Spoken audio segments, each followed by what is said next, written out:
우리가 이제 많이 듣는 이야기 중에 자존감을 높여라라는 말이 있습니다. 자존감을 높여라라는 말이 있죠. 자존감이 무엇입니까? 자존감을 흔히 생각할 때 내가 제일 나아, 내가 제일 최고야, 내가 제일 잘할 수 있어, 나는 뭐든지 잘할 수 있어. 이것은 자존감이 아닙니다. 자존감이 아니에요. 여러분, 지난 주일날 우리 청년들하고 제가 이제 이번 주일이죠. 이번 주일날 청년들하고 식사하고 티타임을 가졌는데, 청년들한테 제가 질문했습니다. 너희들의 소원이 무엇이냐라고 이렇게 질문했죠. 우리 청년들의 그런 소원은 차은우 같은 부목사님이 왔으면 좋겠습니다라고 이야기를 하더라고요. 안 웃는 거 보니까 차은우가 누군지 모르는 모양이네요. 차은우를 모르다니. 제가 남자인 제가 봐도 너무나 잘생겼습니다. 뭐 저희 때는 뭐 장동건, 그 전에는 뭐 신성일 뭐 이랬는데, 요즘에는 차은우 같은 부목사가 왔으면 좋겠다라고 해서 자존감과 너무 떨어진 생각을 하고 있구나라는 제가 생각을 했습니다. 너무 황당한 생각을 하고 있다라는 생각이 들었습니다. 여러분, 자존감에서 우선돼야 되는 것은요, 자신의 현실을 똑바로 인식하고 똑바로 바라보는 것이 너무나 중요합니다. 우리는 자존감을 높여야 되는데 자존심을 높이는 그런 우를 범하게 됩니다. 자존감을 높인다는 것은 내가 누구인지 나를 인식하는 데서 출발하는 거죠. 여러분, 인식이라는 단어가 뭡니까? 분별하고 판단한다라는 단어가 인식이라는 단어죠. 그래서 내가 누구인지를 인식을 정확하게 하는 것이 자존감을 높이는 것의 첫 출발이라고 할 수가 있습니다. 자존감을 높이려고 하면요, 첫 번째는 현실을 똑바로 인식해야 됩니다. 현실을, 나의 처한 현실을 똑바로 인식하는 것이 중요하고, 두 번째, 나의 부족함을 인정을 해야 됩니다. 내가 무엇이 부족한가, 것을 인정하게 되면, 세 번째는 이제 자존감을 높이는 것인데, 이 가운데서도 나의 장점이 무엇인지, 내가 잘하는 것이 무엇인지를 발견하는 것이 자존감을 높이는 것이죠. 자존감을 높이는 것이 중요합니다. 허황되게 내가 생각하는 것도 잘못되어 있지만 너무 자존감이 낮아서 자신의 좋은 점, 장점을 발견하지 못하고 그것을 높이지 못하는 것도 이제 문제라고 할 수가 있죠.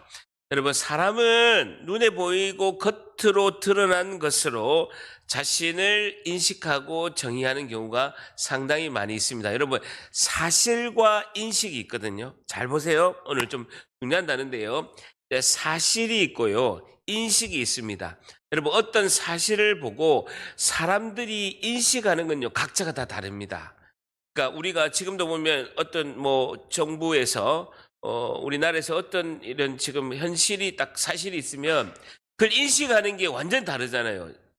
이제 뭐 어떤 예를 들어서 대통령이 어떤 뭘 말을 했다 이러면 어떤 사람은 뭐 윤 대통령 잘했어 하는 사람이 보수층에 있다고 한다면, 정말 대통령이 저렇게 못할 수 있냐라는 또 진보 측에서의 또는 인식이라는 것은 사실을 두고 판단하고 분별하는 것이 다른 것이 인식이라고 할 수가 있죠.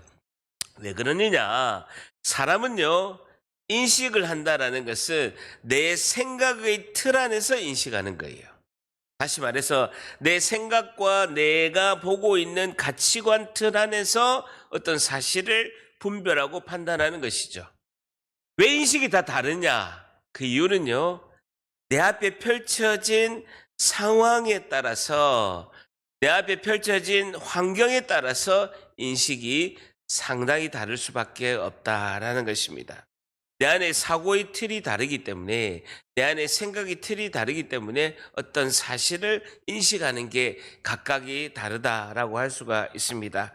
그래서 내 눈앞에 있는 현실의 벽에 따라서 사람의 생각이 다르다라고 할 수가 있습니다. 오늘 성경에서 본 이 본문의 말씀은요, 다윗과 골리앗입니다. 저는 불신자 때도 이 사무엘상 17장의 다윗과 골리앗의 내용은요, 너무나 많이 들어서 불신자 때도 이제 다 알고 있고, 현대 중공업에 보면요, 굉장히 큰 크레인을 뭐라고 하냐면요, 골리앗 크레인이라고 할 정도로 다윗과 골리앗의 이야기는 너무나 우리가 잘 알고 있는 내용입니다. 오늘 다윗과 골리앗의 그런 내용, 골리앗을 우리가 무엇에 비교합니까? 내 눈앞에 펼쳐진 큰 현실을 볼 때 골리앗이라고 하죠. 어떤 싸움을 할 때 보면요, 키가 작고 작은 씨름을 하는 작은 선수가 있고 덩치가 한 두세 배 되는 큰 덩치를 있는 사람을 둘이가 씨름할 때 뭐라고 합니까? 다윗과 골리앗의 싸움이라고 하죠.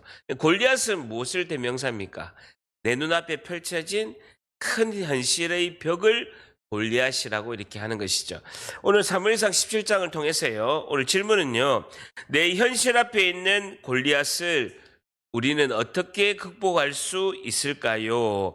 내 현실 앞에 있는 골리앗을 우리는 어떻게 극복할 수 있을까요?에 대한 교훈을 얻고자 합니다. 오늘 질문은요, 내 현실 앞에 있는 골리앗을 어떻게 극복할 수 있을까요?에 대한 우리가 교훈을 얻고자 합니다. 우리가 잘 알기로는요, 다윗 앞에 골리앗이 몇 명입니까? 한 명이죠, 한 명. 한 명인데 실제로는요, 골리앗 앞에 두 명의 골리앗이 더 있습니다. 그러니까 우리가 잘 아는 키가 3m가 넘고 엄청나게 큰 골리앗 앞에, 다윗 앞에는 두 명의 골리앗이 더 있게 됩니다. 그 두 명의 골리앗을, 총 3명의 골리앗을 오늘 살펴보고자 합니다. 첫 번째 골리앗이 누구냐면요, 17장 12절에 보세요. 사무엘상 17장 12절. 이 3명의 골리앗을 다윗이 어떻게 이겨나가는지 오늘 자세히 살펴보고자 하는데요. 사무엘상 17장 12절을 보게 되면 다윗은 유다 베들레헴 에브랏 사람 이새라 하는 사람의 아들이 다윗이었습니다. 이새의 아들이 이제 다윗인데 다윗은 8번째 아들입니다. 8번째 아들이고요. 이새는 사울 당시 사람 중에 나이가 많아 늙은 사람으로서 8명의 아들이 있게 되는데 8번째가 다윗이죠. 그 중에서 13절에 보게 되면요, 그 장성한 세 아들이 사울을 따라 전쟁터 싸움터에 나가게 되는데 싸움에 나간 세 아들의 이름은 첫째 장자 엘리압이 되고요, 둘째 아들 아비나답이, 셋째 아들 삼마, 엘리압, 아비나답, 삼마, 첫째, 둘째, 셋째가 전쟁에 나간 거예요.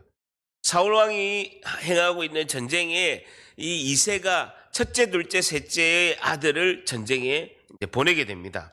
자, 14절에 다윗은 몇째라고요? 막내라. 8번째. 10대, 이때 10대 청소년 때죠. 장성한 세 사람은 사울을 따랐다라고 말씀하고 있습니다. 자, 그런데 15절에 다윗은 사울에게로 왕래하며 베들레헴에서 줄쳐보세요. 그의 아버지의 양을 칠 때라는 것입니다. 다윗은 베들레헴에서 그의 아버지 이새의 양을 치고 있었죠. 8번째 아들. 그러니까 존재감이 없어요. 가장 양치는 일은요, 굉장히 힘든 일입니다. 맹수가 있고 양을 잡아먹으려고 사자, 곰, 맹수들이 있기 때문에 집에서도 죽어도 되는 아들에게 이제 양치는 일을 이렇게 시키게 된 거죠. 다윗은 비파와 수금을 잘 탔습니다. 그래서 사울 왕에 있는 이제 악신도 이렇게 벗어나고, 그 다음에 아버지의 양을 치는 두 가지 일을 하게 되었죠. 자, 이런 상황에서요, 16절 같이 있습니다. 시작. 그 블레셋 사람이 40일을 조석으로 나와서 몸을 나타냈더라. 40일을 조석으로 한번 줄쳐보세요. 전쟁이 지금 40일 동안 소강 상태에 있습니다. 왜냐하면요, 이스라엘 백성들이 보니까 골리앗을 이길 장수가 없는 거예요. 키가 3m가 넘고 어마어마하게 크기 때문에 골리앗을 이길 장수가 없었고, 그 다음에 블레셋, 골리앗이 있는 블레셋 이 군대는요, 이스라엘 성이 난공불락이에요. 지역적으로 난공불락의 저 성을 이제 접근하기 힘든 거예요. 그러니까 40일 동안 조석, 아침 저녁으로 소강 상태에 지금 있는 상황입니다. 자, 그런데 17절에 40일 동안 이제 전쟁이 있게 되고 대치하고 있으니까 이 군사들이 지금 밥을 못 먹는 상황이 좀 오게 된 것이죠. 그러면 17절에 이새가 그의 아들 다윗에게 이르되, 지금 너희 형 3명이 전쟁터에 나가 있는데 이 볶은 곡식 한 에바와 이 떡 10덩어리를 가지고 진영으로 속히 가서 너 형 3명에게 가서 전달해 주라. 도시락을 가져가서 전달해 줘라 라고 이렇게 이야기하죠. 18절에 이 치즈 10덩이를 가져다가 그들의 이 천부장이 그 1000명을 관할하는 그 천부장 장군에게 이 도시락을 주고 너희 형들의 안부를 살피고 줄쳐보세요. 증표를 가져오라 라고 하고 있습니다. 자, 보세요. 다윗의 존재감이 이렇게 없습니다. 보시면 형들에게 그리고 형들을 관할하고 있는 천부장 장군에게 도시락을 갖다 주고 도시락을 잘 갖다 주고 온 증거물을 가지고 오라는 거예요. 그 말은 뭐냐면 형들을 잘 만나서 형들의 안부를 잘 살피고 내가 지금 주는 이 도시락을 잘 전달하고 왔다라는 증거물을 가져오라는 거예요. 심부름을 시키는 것도 그냥 시키면 되는데 잘 믿지를 못해서 잘 갖다 준 증표를 가져오라라는 것이 다윗이 이만큼 집에서는 존재감이 없는 것이죠. 19절에 같이 하면 있습니다. 시작. 그때 사울과 그들과 이스라엘 모든 사람들은 엘라 골짜기에서 블레셋 사람과 싸우는 중이었더라.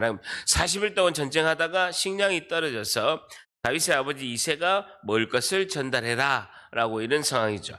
자, 그러면서 쭉 내려와가지고 26절 같이 있습니다. 시작. 다윗이 곁에 서 있는 사람들에게 말하여 이르되 이 블레셋 사람을 죽여 이스라엘의 치욕을 제거하는 사람에게는 어떠한 대우를 하겠느냐. 이 할례받지 않은 블레셋 사람이 누구기에 살아계시는 하나님의 군대를 살아계시는 하나님의 군대를 모욕하겠느냐라는 것이죠. 다윗 전쟁 때 보니까 이렇게 이야기하는 겁니다. 그래서 사람이 이렇게 하나님의 그런 백성이 이스라엘 백성에게 이렇게 전쟁을 하고 있는데 살아계시는 하나님의 군대를 모욕하고 있다라고 이야기하고 있죠. 그럼 27절에 백성이 전과 같이 말하여 이르되 그를 죽이는 사람에게는 이러이러하게 하시리라라고 이렇게 이야기를 한 것이죠. 자, 28절에 보게 되면요. 이거 다윗을 큰형 엘리압이 장남이 보게 된 겁니다. 큰형 엘리압이 다윗이 사람들에게 하는 말을 들은 거예요.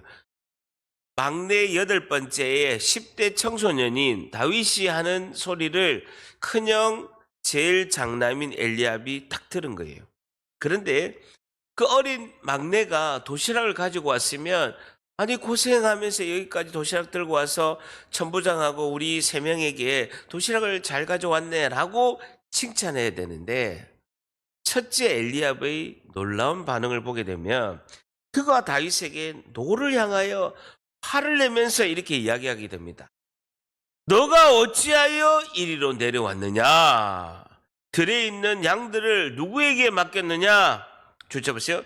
나는 너의 교만과 내 마음의 완악함을 아노니 내가 전쟁을 구경하러 왔도다라는 거예요.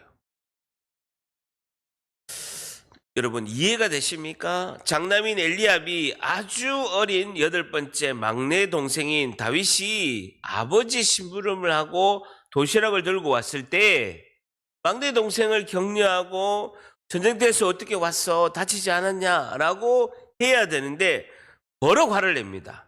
28절 하반절에 보면 내가 어찌하여 이리로 내려왔느냐? 들에 있는 양들을 누구에게 맡겼고 나는 너희 교만과 내 마음의 완악함을 아노니 너가 전쟁을 구경하러 왔도다 라는 거예요. 목동 주제에 꺼져버려. 너까지 감히 어디라고 여기 온 거야 라고 이해할 수 없는 격한 화를 내는 것을 볼 수가 있습니다. 다윗은요 황당한 거죠. 저희는 비파와 수금을 켜고 아버지를 따라서 아버지의 양을 치는 목동인데 바쁜 중에도 아버지가 도시락을 갖다 주라고 했는데 엘리압 큰형님에게 엄청난 모욕의 이야기를 듣게 됩니다. 왜 그럴까요? 엘리압이 왜 이런 행동을 했을까요? 여러분 상식적으로 이해가 됩니까? 엘리압의 심령에는 무엇 때문에 이런 게 있을까요? 여러분 다윗은 골리앗을 만나기 전에 첫 번째 형인 엘리압의 골리앗을 처음 만나게 됩니다. 이 엘리압의 골리앗은요 열등감의 골리앗입니다. 열등감. 엘리압이 열등감이 있는 거예요. 그 증거가 여러분 앞에 보면 16장 6절 보세요. 사무엘상 16장 6절 봅니다. 사무엘상 16장 6절에 보게 되면 이 엘리압의 골리앗이 열등감의 골리앗입니다. 16장 6절에 보게 되면요, 하나님께서 이새의 아들에게 기름을 부으라고 한 거예요. 앞으로 왕이 될 사람을 기름을 부으라라고 사무엘에게 이야기하게 됩니다. 16장 6절에 보게 되면 사무엘이 이새의 아들 중에서 왕이 될 사람에게 기름을 부으러 왔습니다. 근데 첫 번째 사무엘이 엘리압을 보고 너무 마음에 드는 거예요. 마음에 이르기를 여호와의 기름 부을 자가 과연 주님 앞에 있도다. 야, 이새 아들 중에 첫 번째 아들 엘리압이 왕이 될 만큼 용모가 준수하고 화려한 거예요. 그런데 사무엘에게 들리는 하나님의 음성이 16장 7절에 여호와께서 사무엘에게 이르시되 그의 용모와 키를 보지 마라. 내가 이미 그를 버렸도다. 엘리압을 하나님이 버리셨다라고 말하고 있습니다. 내가 보는 것은 사람과 같이 아니하니 사람의 외모를 보거니와 나는 나 여호와는 중심을 보느니라라고 말씀한 겁니다. 그러면서 10절 보세요. 16장 10절 보게 되면 이새가 그의 아들 7을 다 사무엘 앞에 지나가게 했는데 사무엘에게 이새에게 이르되 7명 다 아니라는 거예요. 7명 중에 왕이 될 사람이 없다라는 거예요. 여호와께서 이들을 택하지 아니었다라고 말하는 겁니다. 그러면서 11절에 보게 되면요, 사무엘이 다윗의 아버지 이새에게 이르되 내 아들들이 다 여기 있느냐. 이새가 이르되 글쎄요, 다 왔는데 마지막 막내가 하나 있는데 그는 양을 지키고 있습니다. 사무엘이 이새에게 이르되 사람을 보내어 그를 데려와라. 그가 여기 오기까지는 우리가 식사 자리에 앉지 아니하겠노라 라고 하고 있습니다. 12절에 이에 사람을 보내어 다윗을 데려왔는데 그의 빛이 붉고 눈이 빼어나고 얼굴이 아름답더라. 여호와께서 이르시되 이가 그다. 왕이 될 자가 다윗이다. 8번째다. 일어나 기름을 부라.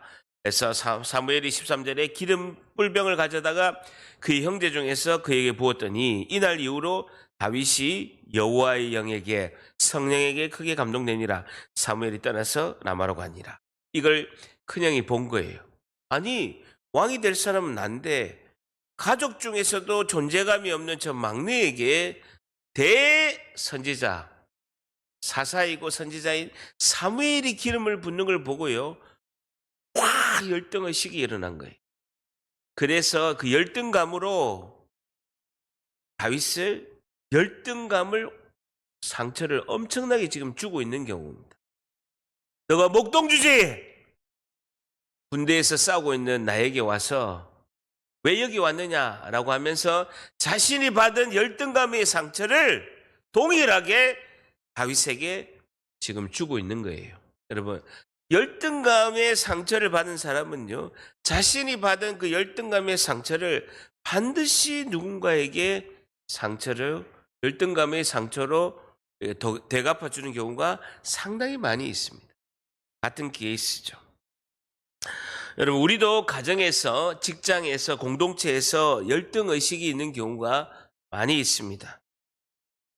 이 내면의 이 열등의식의 열등감의 골리앗을 극복하지 못하면 많은 갈등 속에서 하나님의 많은 역사를 이루는데 우리가 방해가 되는 경우가 상당히 많이 있습니다. 여러분, 엘리트일수록 열등감이 많습니다. 여러분, 서울대학교에 있는 서울대학교 학생들이 상당히 열등감이 많습니다. 자살도 상당히 많이 하고요. 서울대생들 인터뷰를 보면요, 열등감에 있는 학생들이 상당히 많이 있습니다. 그래서 다윗이 이 골리앗을 이기기 전에 첫 번째 골리앗, 이 엘리압의 골리앗, 열등감의 골리앗을 다윗은 극복을 해야 되는 거예요.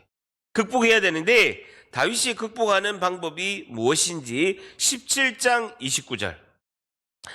17장 29절에 다윗이 첫 번째 골리앗, 엘리압의 골리앗, 열등감의 골리앗을 이기지 않으면 그 유명한 진짜 골리앗과 다윗의 그 승리의 사건은요, 성경에 기록되지 못하는 거예요. 다윗이 이 첫 번째 관문을 잘 통과한 거예요. 그 통과할 수 있는 방법이 17장 29절이에요.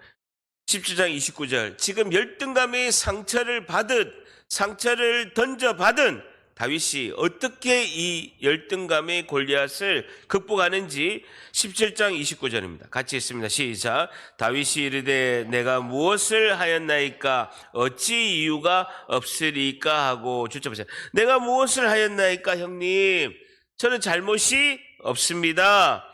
나는 골리앗과 싸울 이 골리앗이 감히 하나님의 백성 이스라엘을 모멸하고 전쟁을 하고 있는데 내가 이 골리앗을 싸울 의사가 있다라고 이야기한 것 외에는 내가 어떠한 잘못도 한 것이 없습니다 라고 이야기하면서요, 오늘의 핵심이 어찌 이유가 없으리까 주쳐보세요. 이거 오늘의 핵심입니다. 여러분, 열등감을 극복할 수 있는 것은 어찌 이유가 없으리까 주쳐보세요. 절단합니다. 어찌 이유가 없으리까. 다시 어찌 이유가 없으리까. 보세요. 자신이 아버지 이새의 심부름으로 도시락을 가져왔습니다. 그런데 비록 아버지가 시켜서 왔지만 하나님을 모독하는 골리앗을 본인이 보게 되니까 하나님께서 이곳에 보내셨다라는 생각을 가지게 된 거예요. 어찌 이유가 없으리까? 어찌 하나님께서 여기 보내는 이유가 반드시 있다라는 거예요. 하나님께서 비록 자신은 아버지가 시켜서 도시락을 가지고 이 자리에 왔지만 와보니까 하나님이 보내신 이유를 깨닫겠다라는 거예요. 어찌 이유가 없으리까? 하나님이 이유 없이 여기 보냈겠습니까? 하나님의 뜻이 반드시 있습니다라고 본인이 깨달은 거예요. 여러분, 열등감을 받아서 큰형한테, 여러분, 첫째와 8번째는요 사실 부모 관계 정도로 어려운 관계예요. 그런데 큰형이, 장남이 이 정도 야단을 치면 다윗이 속된 말로 쫄아서 집으로 가야 돼요. 근데 자기가 가만히 보니까 어찌 이유가 없으리까? 하나님이 보내신 이유가 있다라. 이게 뭡니까? 사명이에요. 하나님이 이곳에 보낸 사명이 있다라는 거예요. 다 같이 따라하면 한 번 더. 어찌 이유가 없으리까? 하나님이 보내신 이유가 있는 걸 깨달은 거예요, 본인이. 영적으로 깨어 있으니까 깨달은 거예요. 첫 번째, 내 연실 앞에 있는 골리앗을 어떻게 극복할 수 있을까요? 첫 번째요, 열등감의 골리앗을, 첫 번째, 열등감의 골리앗을 하나님의 사명으로 극복해야 합니다. 열등감의 골리앗을 하나님의 사명으로 극복해야 합니다라는 것이죠. 열등감의 골리앗을 하나님의 사명으로 극복해야 합니다라는 것입니다. 하나님이 보내신 이유가 있다라는 거예요. 어찌 이유가 없으리까라는 것입니다. 하나님이 나를 이 자리에 보낸 그 이유, 진짜 목적을 깨달을 때 열등감의 상처가 오더라도 내가 극복할 수 있다라는 것이죠. 자신은 전쟁터에 1차적으로 아버지 심부름으로 갔습니다. 그런데 심부름을 하는 중에 내가 갔는데 자신의 제일 큰 형 장남 엘리압이 열등감으로 다윗을 공격하는 거예요. 그런데 하나님이 나를 이곳에 보낸 이유가 있구나 라는 생각이 들면서 형이 던진 열등감을, 형이 다윗에게 던진 열등감을 다윗은 극복하게 되는 것이죠. 그러니까 우리가 직장이나 공동체나 가정에서 열등감이 있을 수 있습니다. 같은 형제도 보면요, 누구는 뭐 공부도 잘하고 뭐 대기업도 가고 뭐 이런데 또 하나는 또 학교도 이제 뭐 제대로 안 나오고 또 뭐 이렇게 해서 막 부모님들이 차별하고 막 하는 경우가 많이 있어요. 그러니까 상처를 주려고 한 건 아닌데 열등감이 있는데 그 열등감은 자신이 깨닫는 사명으로 그것이 극복하게 돼 있다라는 것입니다. 자, 두 번째 골리앗이 또 등장하게 되는데요. 두 번째 골리앗은요, 17장 31절에 사울 골리앗입니다. 사울 골리앗. 세상적인 골리앗이고 세속주의 골리앗이죠. 사울 골리앗이 있게 됩니다. 세속주의. 세상적인 골리앗이 등장하게 되는데요.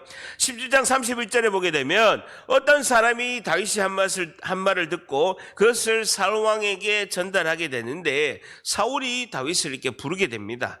32절에 다윗이 사울에게 말하되 그로 말미암아 사람이 낙담하지 말 것이라 주의 종이 가서 저 블레셋 사람과 골리앗과 한번 싸워보겠습니다 라고 이야기했죠.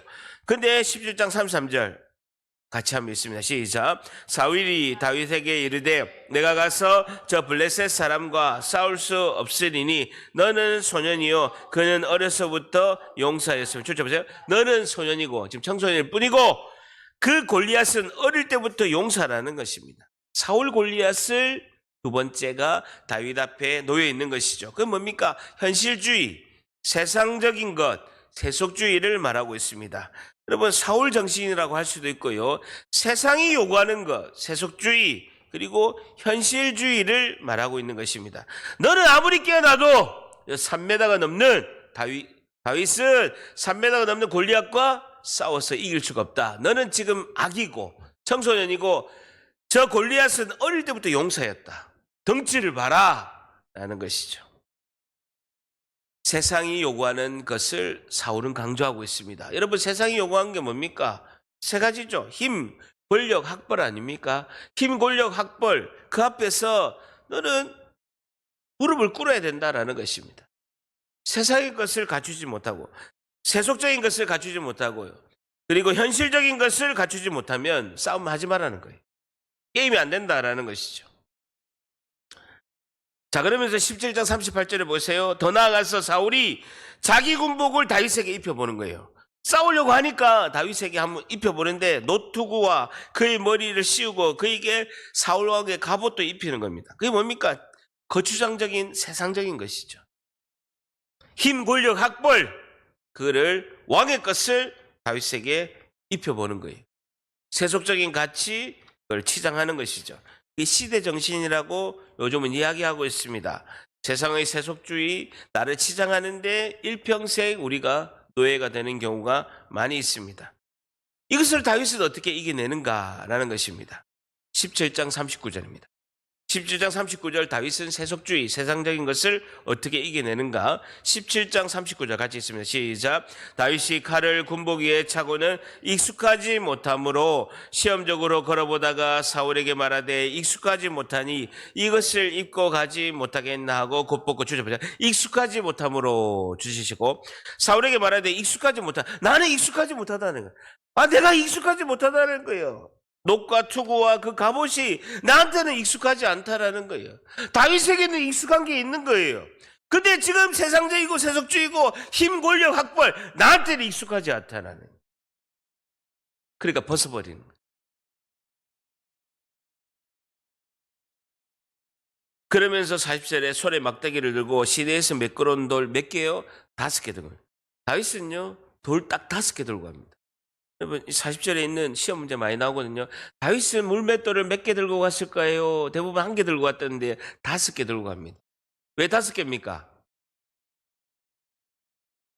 블레셋의 군대가 5부대예요. 골리앗 같은 장수가 5명이 있었던 거예요. 딱 5개만 들고 가요. 골리앗 하나, 나머지 4개 부대의 장군 4명. 블레셋 군대가 5부대예요. 5부대. 그 중에 골리앗이 한 장수였죠. 그러니까 5부대니까 5개 들고 간 거예요. 배수이지를 치고 가져간 것이죠. 자기 목자의 제구 곧 주머니에 넣어서 손에 물매를 가지고 블레셋 사람에게도 나아가니라라는 겁니다. 익숙하지 줄쳐보세요. 히브리어로 나사라는 단어인데 경험하지 못해. 그러니까 입증하지 못하다라는 겁니다. 익숙하지 못하다는 것은 내가 시도하고 입증하지 못하고 내가 경험하지 못했다라는 것이죠. 여러분 다윗에게는 익숙한 게 있어요. 근데 세상적이고 세속적이고 이렇게 뭐 노투구 갑옷 이런 거 막 보기에는 튼튼하게 보이는 거 이게 자기에는 익숙하지 않은. 여러분은 뭐가 익숙하십니까? 무엇이 나에게 익숙합니까? 피곤한데 설교 듣고 계십니까? 자, 다윗에게는 익숙한 게 있어요. 17장 34절 35절 34절 35절 같이 있습니다. 17장 34절 35절 시작. 다윗이 사울에게 말하되 주의 종이 아버지의 양을 지킬 때에 사자나 곰이 와서 양떼에서 새끼를 물어가면 내가 따라가서 그것을 치고 그 입에서 새끼를 건져내었고 그것이 일어나 나를 해하고자 하면 내가 그 수염을 잡고 그것을 쳐 죽였나이다 라는 것입니다. 다윗에게 익숙한 것은 하나입니다. 하나님의 은혜입니다. 하나님의 은혜가 익숙한 거예요. 자신이 경험한 것은 하나님이 자신을 지켜주신 그 은혜. 다윗이 사울에게 말하되 주의 종이 아버지의 양을 지킬 때에 사자나 곰이 와서 양떼에서 새끼를 물어가면 내가 따라가서 그것을 치고 그 입에서 새끼를 건져내고 그것이 일어나 나를 해하고자 하면 내가 그 수염을 잡고 그를 그 곰과 사자와 그런 맹수들을 다 쳐 죽이게 되는데 그것은 자신에게 익숙한 하나님의 은혜라는 것입니다. 하나님이 지켜주시고 보호하시는 그 은혜, 자신이 세상적인 것, 현실적인 것, 세속주의적인 것을 승리할 수 있는 것은 다윗에게 익숙한 게 있다는 그것은 하나님의 은혜라는 거예요. 여러분, 나에게 익숙한 게 있어야 돼요. 그 하나님의 은혜. 하나님의 은혜를 경험하고 그 하나님의 은혜를 기억하는 것은요, 세상을 이겨낼 수 있는, 세상의 파고를 이겨낼 수 있는 유일한 길인 줄 믿습니다. 그 은혜를 기억해야 돼요. 나의 현실적이고 나는 왜 이렇게 안 되지? 사울의 골리앗 앞에서 사울의 그런 세속적이고 세상적인 골리앗 앞에서 낙담하고 나는 왜 이렇게 안 되지? 이게 아니라 나에게 주신 하나님의 은혜를 익숙한 은혜를 기억하라는 것입니다. 여러분, 하나님의 은혜를 무한정 나에게 베푸시고 하나님은 나에게 많은 은혜를 베푸시지만 내가 기억을 못하는 거예요. 내가 깨닫지 못하는 거예요. 내가 인식하지 못하는 거예요. 여러분, 인식이 중요한 거예요. 내 앞에 놓여진 하나님의 은혜를 인식하는 것이 필요하다는 거예요. 인식은 뭡니까? 깨어 있어야 돼요. 깨어 있어야 인식할 수 있는 거예요. 깨어 있지 않으면요, 하나님의 은혜를 인식할 수가 없어요. 우연히 그렇게 됐겠지, 재수가 좋으니까 그렇게 됐겠지라고 생각하는 거예요. 아니에요. 아니라고요. 세밀하게 베푸시는 하나님의 그런 섭리와 하나님이 세밀하게 우리를 만지시는 하나님의 은혜가 있다는 것입니다. 이걸 우리가 익숙해야 된다는 겁니다. 두 번째, 내 현실 앞에 있는 골리앗을 어떻게 극복할 수 있을까요? 두 번째, 세속주의 골리앗을 하나님의 은혜를 기억하면서 극복해야 합니다라는 것이죠. 세속주의 골리앗을 하나님의 은혜를 기억하면서 극복해야 합니다라는 것입니다. 여러분, 하나님의 사명으로 열등감을 이기고 하나님께서 다윗에게 베푸신 은혜를 기억하면서 세상적인 것, 세속주의를 극복하게 된다라는 것입니다. 여러분, 첫 번째 관문이 뭐였습니까? 엘리압의 골리앗. 그 뭡니까? 열등감의 골리앗을 극복하게 되고, 두 번째는 뭡니까? 세속주의, 세상주의, 사울의 골리앗을 통과하니까 마지막에 세 번째 골리앗은요, 너무너무 쉬운 거예요. 진짜 골리앗, 진짜 블레셋의 골리앗은요, 너무너무 쉬운 것이죠. 마지막 세 번째 골리앗이 뭡니까? 악의 세력 골리앗이죠. 블레셋 골리앗. 악의 세력, 악한 세력의 골리앗이죠. 쉬운 거예요. 사실은 제일 쉬운 건요, 악한 세력과의 싸움은 제일 쉽습니다. 여러분, 내 상처를 극복하는 게 어려워서 그렇지, 악한 세력은요, 내 안에 계신 예수님이 승리하기 때문에 너무 쉬운 거예요. 어렵지가 않은 거예요. 오히려 가장 쉬운 것은요, 진짜 골리앗이에요. 악한 세력, 악의 세력 골리앗, 블레셋 골리앗은요, 제일 쉬워요. 여러분, 첫 번째, 두 번째 다 넘어집니다. 여러분, 진짜 악한 세력은요, 내 안에 계신 성령께서, 예수의 영이신 성령께서 승리하는 건 쉬워요. 그런데 진짜 어려운 것은요, 내 상처 앞에서 첫 번째 골리앗, 두 번째 골리앗, 상처 앞에서 다 넘어져요. 실제는요, 진짜 악한 세력은요, 쉬워요. 첫 번째, 두 번째 통과하면 세 번째는요, 거저 얻는 승리다라는 것이죠. 자, 보세요. 자, 다윗은 하나님만 의지하는 그 믿음으로 승리하게 됩니다. 17장 45절 17장 45절 다 같이 있습니다. 시작. 다윗이 블레셋 사람에게 이르되 너는 칼과 창과 단창으로 내게 나아오거니와 나는 만군의 여호와의 이름 곧 내가 모욕하는 이스라엘의 군대의 하나님의 이름으로 내게 나오니라 라는 겁니다. 만군의 여호와의 이름, 예수 그리스도의 이름으로 승리하는 거예요. 이거는요, 내 힘으로 안 하기 때문에 가장 쉬워요. 가장 쉽다고요. 가장 어려운 게 아니라 가장 쉬워요. 첫 번째, 두 번째는 내가 노력을 해야 돼요. 극복을 해야 돼요. 세상주의, 세속주의, 그리고 세상에 물든 것도 내가 극복해야 되고요. 첫 번째, 내 열등감도 내 사명으로 이겨내야 되는 거예요.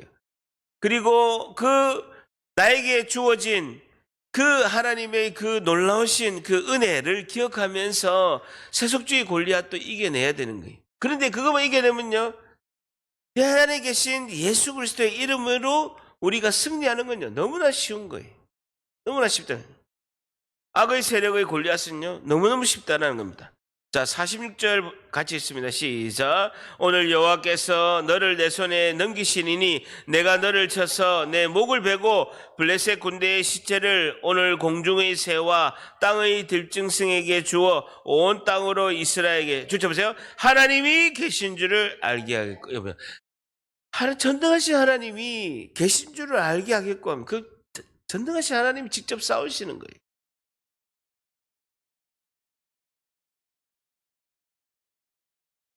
자, 47절에도 여호와의 구원하심이 칼과 창에 있지 아니함을 이 무리들에게, 블레셋 군대들에게 알게 하리니, 보세요.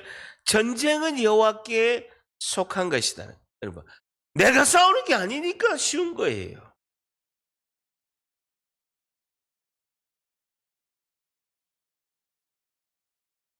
우리가 하면요, 너무 힘듭니다.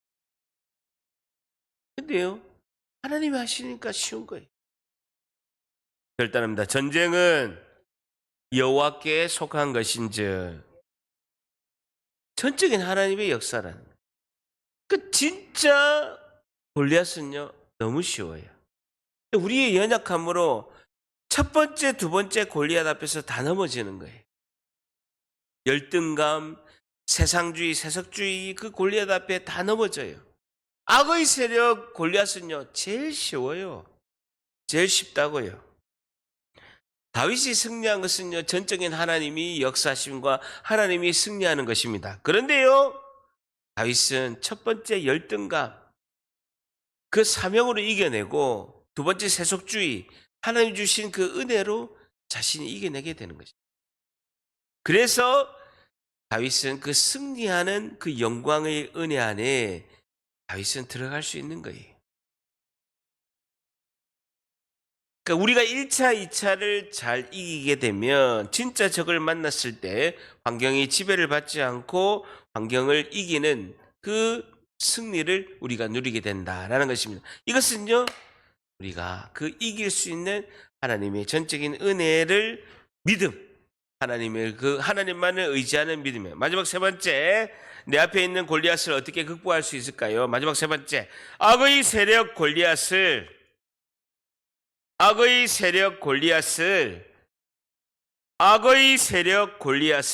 예수님만 의지하는 믿음으로 극복해야 합니다라는 것이죠. 예수님만 의지하는 믿음으로 극복해야 합니다라는 것입니다. 악의 세력 골리앗을 예수님만 의지하는 믿음으로 극복해야 합니다라는 것입니다. 첫 번째 골리앗이 뭐라고요? 열등감의 골리앗. 두 번째 뭐라고요? 세속주의 골리앗. 세 번째 뭡니까? 악의 세력 골리앗. 악의 세력 골리앗은요, 승리한 것을 우리가 쟁취하는 것입니다. 이미 예수님의 그 이름으로 승리한 것을 우리가 쟁취할 뿐이라는 거예요. 우리가 싸울 게 없다라는 거예요. 예수님만 의지하는 그 믿음으로 우리가 이기게 된다라는 것입니다. 우리가 죄와 사망의 권세를 무찌르고 승리하고 나를 구원하신 예수님만 믿고 의지하는 그 믿음으로 나아갈 때, 우리가 주만 의지하는 그 믿음으로, 단순한 믿음으로 오늘도 담대히 승리하는 우리 모두가 되시기를 예수님의 이름으로 간절히 축복합니다. 네, 기도하겠습니다.